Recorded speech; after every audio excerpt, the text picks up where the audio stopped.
Almost 1 in every 4 children in the United States of America lives in a state of poverty. That's an outrage. One way to think about it, of the top 35 industrial countries in the world, we have the second highest poverty rate. Stan Druckenmiller is here for 30 years. He maintained one of the best investment track records on Wall Street. He recently orchestrated a campaign at colleges across the country to educate and mobilize action on entitlement reform and other government spending. He says that without a major overhaul soon, today's young people will be robbed of the future benefits and standard of living they deserve. I am pleased to have Stan Druckenmiller at this table. Welcome. Thanks, Charlie. Good to see you. It's good to see you. Can I just start with understanding you? You know, this remarkable record with Duquesne and with Quantum Fund and George Soros and the relationship you had. Where are you in your life? You mean what am I doing? Yeah. I'm still managing money very actively. For family or for? Family and the Family Foundation. Right. So I go to work about 6 and I come home at 6, so I'm doing that 12 hours a day. Yeah. I'm still in love with markets. The only thing that's changed is I'm not competing anymore, so I'm not managing other people's money, but I love markets and I love the intellectual challenge as much as I ever have. Is that what you love about markets, the intellectual challenge? Yes, also I love being rich. I like, no, not so much being rich as I like to win. I have a disease. It's a competitive disease that it gives me a thrill to win. But does it give you a thrill also to win and to be better than someone else, which is winning? Well, I don't know whether you're better than someone else, but it gives me a thrill to have better results than someone else, yes. Yeah. And where did you get that? Where does the competitive spirit come from? Do you know? Or you can't remember when you didn't have it? I don't know. I remember being a brat when I was little. We used to play board games at our house constantly, and I really did not like to lose when I played board games, and just something I was born with. It's somewhat of a curse, but it also has its advantages in terms of pushing you to perform. Yeah, and pushing, and therefore, and with success, widening your opportunities to do a range of things. Yes, yes. But beyond that, what is it about markets that's magical for people who love the idea of what they not only represent, but the challenge they offer? Yes. So I'd say there's 2 things. Number one, I love trying to put a puzzle together, visualize the future, and particularly if you have a different view than other people. And if you do that right, the security prices in the future will reflect that. And there's a great satisfaction to having solved that puzzle. And the nice thing is, you get your grades in the paper every day. There's no subjectivity in the money management business. It's right there. And if you're screwing up, those numbers There's scream a metric at you. every day. Yeah, and I love the objectivity of that. I always have. George Soros. And the relationship the two of you had, I mean, because you were there, you were the guy, when the great decision based on the devaluation of the pound happened. Yes. Right? You bet right. Yes. And you bet a lot. Yes. And you made $1 billion plus on one day. Something like that, yes. Something like that, you know precisely. Okay. True. So who has, I'll use a polite term, who's the bigger nerve, you or George? Oh, I'd say George. Who has more ice water? George has more ice water than I do. I'd say if you looked at our records, they're very comparable. Right. When he ran quantum and I ran quantum, they're almost within decimal points. And I'd say George made more spectacular bets, and my record was a little more, the bets were more consistent, but the results were pretty much the same. But do you agree with him in terms of that, you know, if you see an opportunity, just go all in? Oh, yeah. If there's one thing I learned from George and what made me a better money manager because of George, it's exactly that. It's not whether you're right or wrong. It's how much money you make when you're right and how much you lose when you're wrong. Yeah. So, and how confident you are that you're right. Yes, but up until that point, I had a very good record, but it was only after I was with George that I learned how much you should really press a bet when your confidence level is extremely high. I did fine before I was there, don't get me wrong, but it was amazing to watch that man when we had something we really believed in, to see the way he would size risk and reward. Yeah.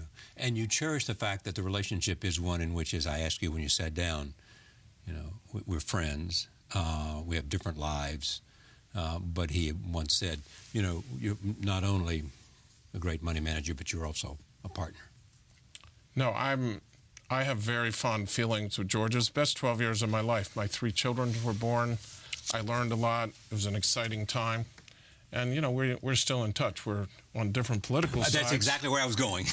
There's been a build-up to that. It doesn't matter in terms of our friendship at all. You're totally at different places, aren't you? Yes, but the respect is there. So, I mean, maybe Washington could learn something, because we couldn't be different politically, but I think the mutual respect is there. So define how you're different politically. I think George, in traditional terms, he would be considered more on the left. Right. And I would be considered more on the right, particularly on the non-social issues, on the economic issues. Okay. He's much more pro-regulation. He thinks markets go wild. I love free markets. I'm anti-regulation. Yeah, and are you, beyond being on the right, more libertarian? Yeah, I think that's probably fair, yes. Yeah. I'm certainly not on the right on social issues, and I'm certainly anti-crony capitalism. No, so exactly. I have some strange views in terms of being on the right that normal corporations may not particularly like. We have a lot of views that normal corporation may not like. Lots of them, don't you? I mean, sure, I'm sure everybody does, but yes. And that's why we want to go through this. But I mean, what was surprising to me, actually, I think that to understand what you're arguing for is not necessarily predictable from where you come from politically. Oh, no, that's absolutely true. Yeah. In fact, I think one of the problems of getting this message through, which is so obvious to me, it's as obvious as the pound was, and then some in terms of predictability, it has a longer time frame, is that it has been associated with austerity and the right wing. Right. And I don't look at it that way at all. Nor did I when I heard it. I think, in many ways, the left wing should be more excited, or as excited as the right wing, and that's actually what we found out on the road with the students. The kids at Berkeley loved it. The kids at Brown loved it. So it's the same conclusion, but it's a different messaging. Okay. I mean, I think I wanted to set this up so that we can have you then explain to me what it is that you're on the road talking about, and what this and what is the central idea and why you're so passionate about it. But I wanted to understand where you come from politically, from the right, maybe more libertarian, but and at the same time the enormous respect you have. I'm an independent who would be considered center on social issues, and probably somewhere to the right on the economics. And you've been very much opposed to the present administration. Well, I voted for him the first time. First time. But I've been opposed to just about everything he's done since I voted for him, yes. What was your problem with health care? My problem with health care, we're talking about Obamacare? Yes.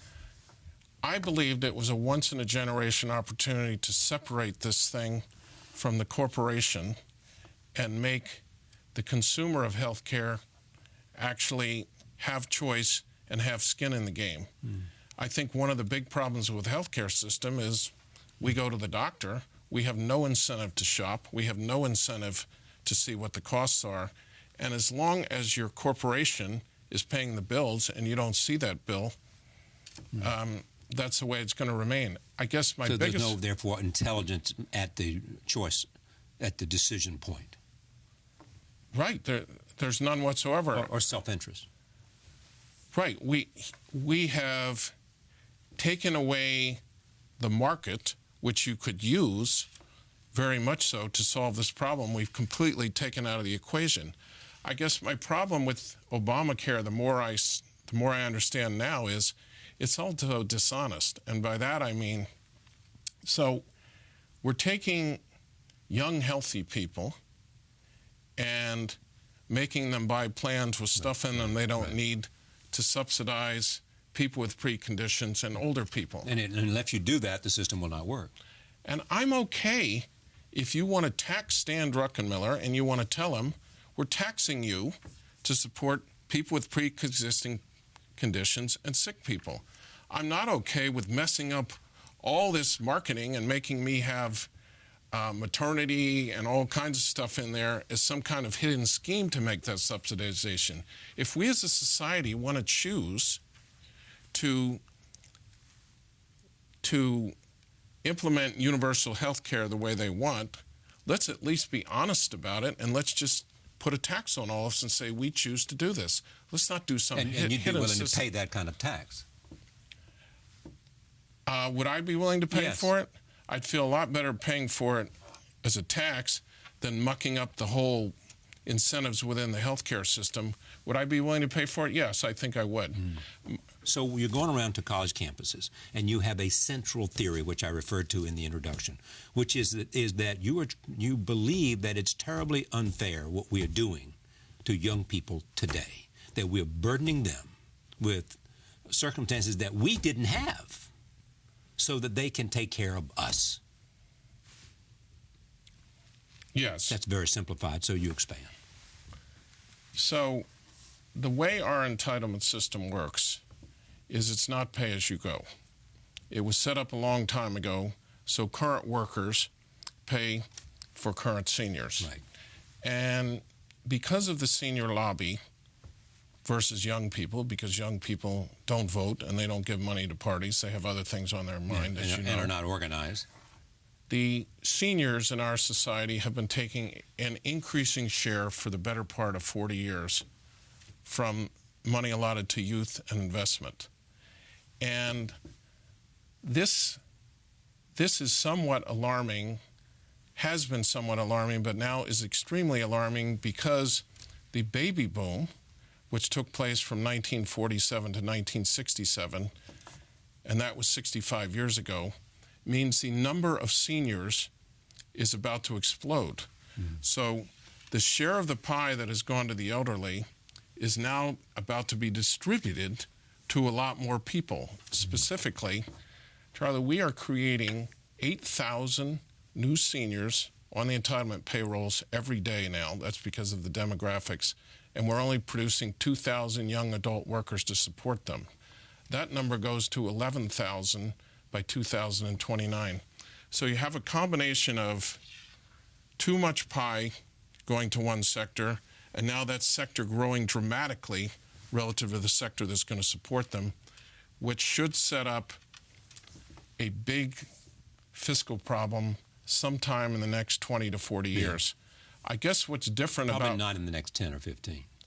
I don't think in the next 10 or 15, but I don't know. But let me tell you why I don't care if it's in the next 10 or 15.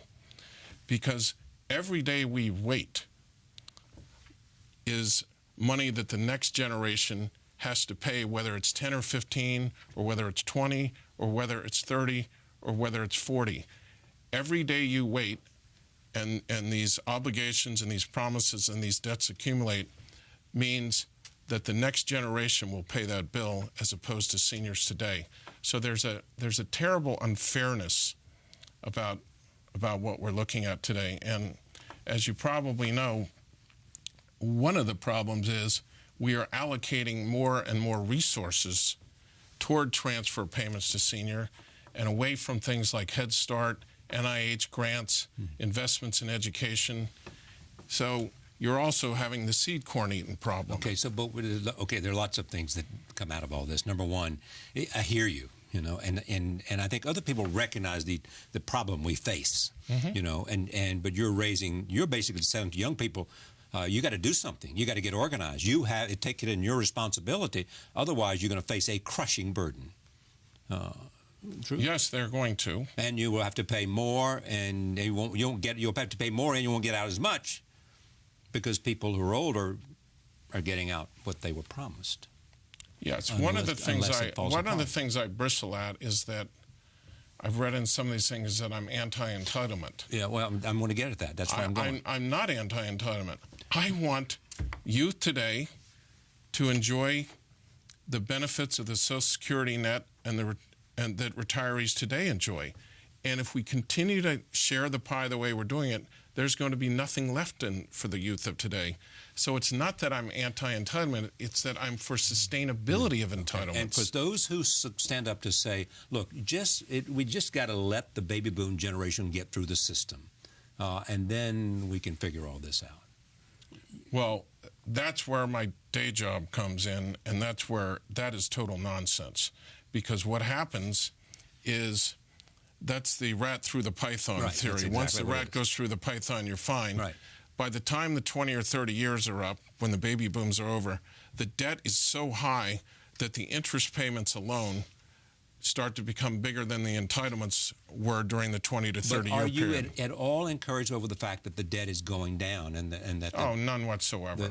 You see that as temporary. You see that as small. You see that as what? That's tiny potatoes. That's just a short-term cyclical phenomenon that has nothing to do with entitlements. Nothing.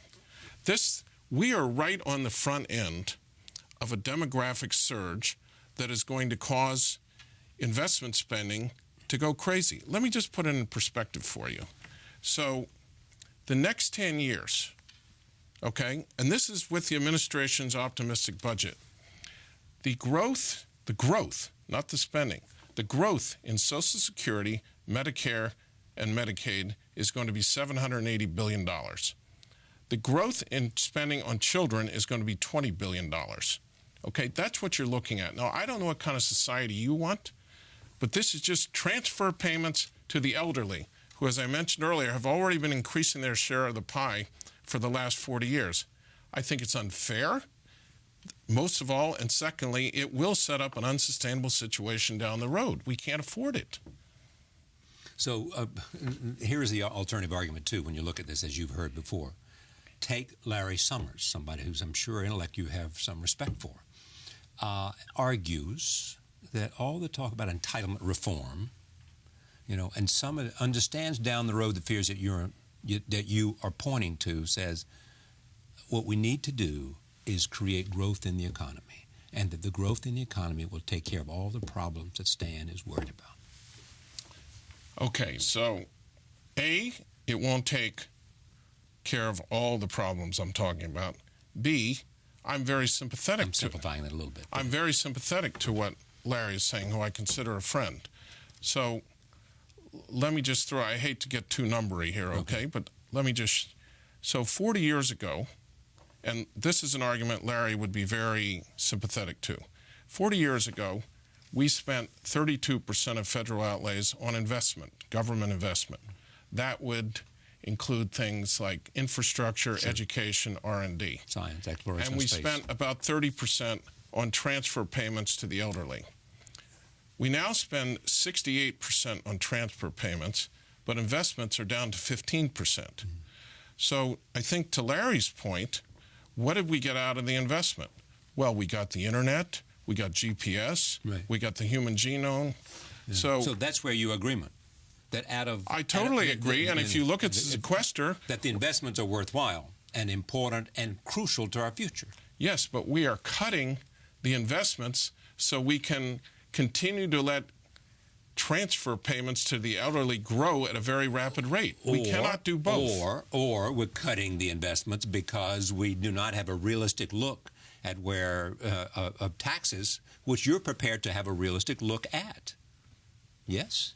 In other words, you're not coming here as a representative sort of the view often expressed by the 30 members of Congress, although you had some reservations, obviously, about the health fund, defunding the health care, even though you expressed reservations about it. Your point was that you did not, as I understand where you are, you thought it was silly, maybe to use your own words, to try to attach defunding to Medicare to the debt ceiling. On the other hand, you'd be prepared to attach something else to raising the debt ceiling in order to have some sanity to address the problem you're talking about. Am I right or wrong in interpreting? Well, I was 100% against tying Obamacare to a government shutdown. That is defunding Obamacare, yeah. I was 100% against that. Right. That argument was decided, and as much as I didn't like the conclusion, I have never been for defunding Obamacare once it was voted for, and certainly linking it to government to the government shutdown was insane. Are there circumstances in which you would think a government shutdown, is satisfactory, if in fact, and for example, say, we'll shut down the government rather than raise the debt ceiling?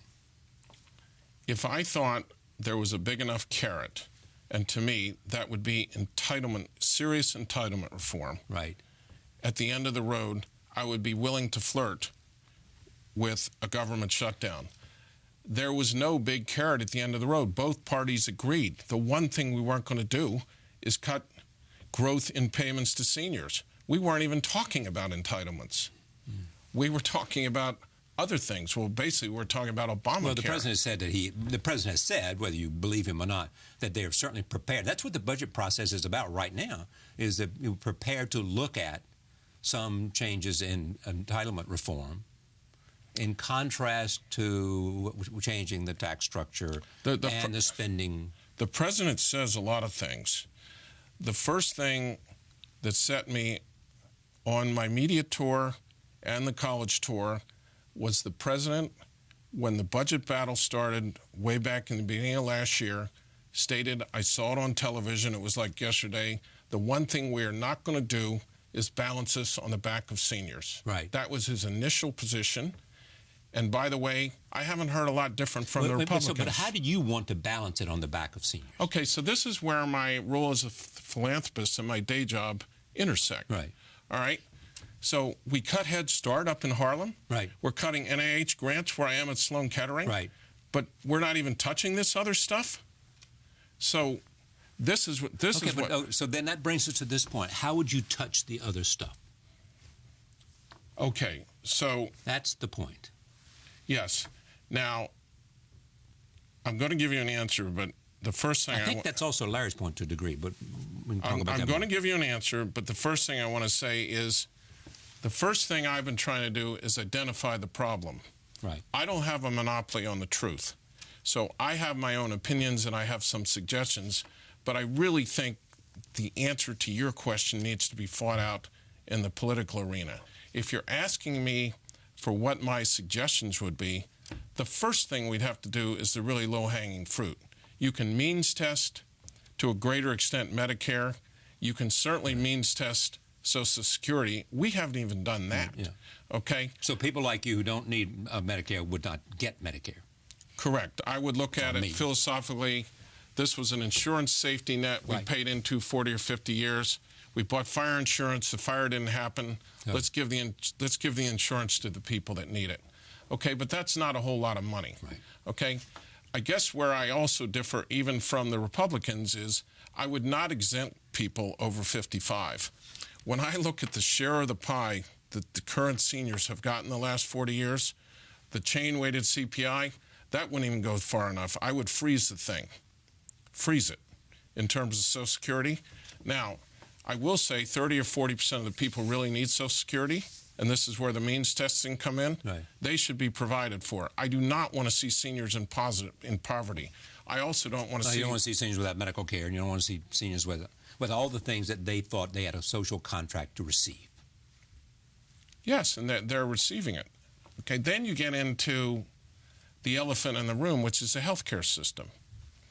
And here it gets very complicated, but let me just say that the first thing you've got to do is put incentives at the consumption level, and it's already happening to some extent through more co-payments used, as you know, and that should start to push down the costs. The second thing is, I think the extent that we have malpractice in this country is causing a lot of tests to be done that don't need to be done, CYA policies by hospitals, so forth. But then you get into some very controversial issues like the end of life.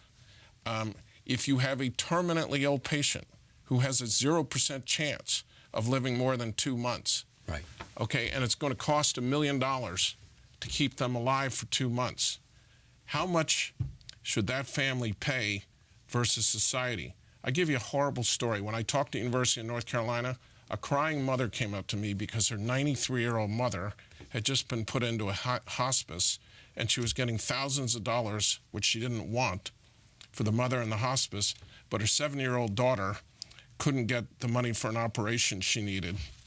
And the woman was literally crying. The juxtaposition of the 93-year-old mother who had probably 2 or 3 months to live, getting thousands and thousands of dollars, but there was no funding there for the 7-year-old. Yeah.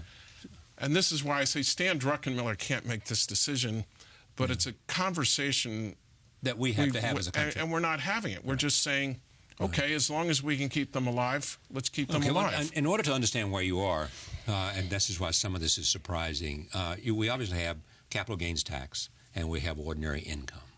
You basically want to see the capital gains tax rise to the rate of the ordinary income. I think there's a different way to grow the economy. And I also want to know what your conservative friends think of this. Okay, so first of all, let's go back to Larry. Wealthy conservative Let's friends. go back to Larry Summers. All right.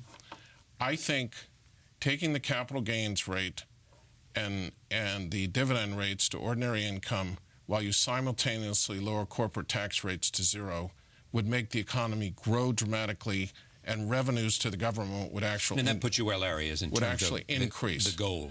But he likes to do it through spending. I like to do it through tax reform in that regard. But so capital gains would go to the level of ordinary income. You reduce the corporate income tax to zero. Yes. You would assume that there wouldn't be double taxation, as some people like to argue. You would pay tax on corporate profits because you'd be a shareholder, right? Yes. Corporations have presented as like living things to people. They're not. Okay, corporations are owned by shareholders. Right. If you tax the shareholder, you're taxing the ultimate beneficiary. At ordinary income rates. Yes, and they're clipping coupons. They're not hiring people. They're not engaging in capital spending. And the corporations are doing that. Yeah, and you take their rate to zero. And by the way, all this money they talk about overseas, if the corporations take that money and they buy back stock and they issue dividends, that money comes back at a 40% rate. Right. They're not even bringing it back at a 35% rate. Do you think this has a chance in hell of being politically viable? First question. Second question is the reason you're sitting at this table going to all these campuses is that you want to create some kind of political action that might result in it having a chance in hell. The second question, I want to shine a light on this issue, and I am desperately hoping the young people will start a movement. Do I want to start the movement? I don't think I'm capable. Do I think I can articulate the facts, and have I seen them respond that somebody out there could start a movement? Yes. In my opinion, they were instrumental in getting gay marriage passed. Mm-hmm. They're moving the needle on the environment. This thing's very similar to the environment, by the way. On both of those issues, you were on their side. Yes. On the gay rights and on the environment. Still am. Okay. Well, I mean, still am.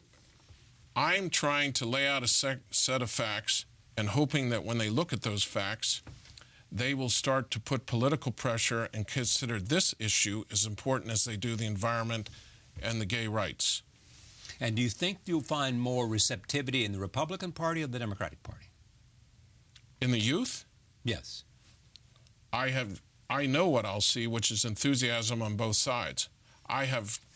When Jeff Cannon and I have gone, not only have we spoken for an hour, they ask questions for a half an hour, and there are 40 hands left when we lead, and it doesn't matter whether we're at Berkeley, at Brown, or USC, or North Carolina, or it's right or left, they're all there. No, just explain who Jeff Kennedy is.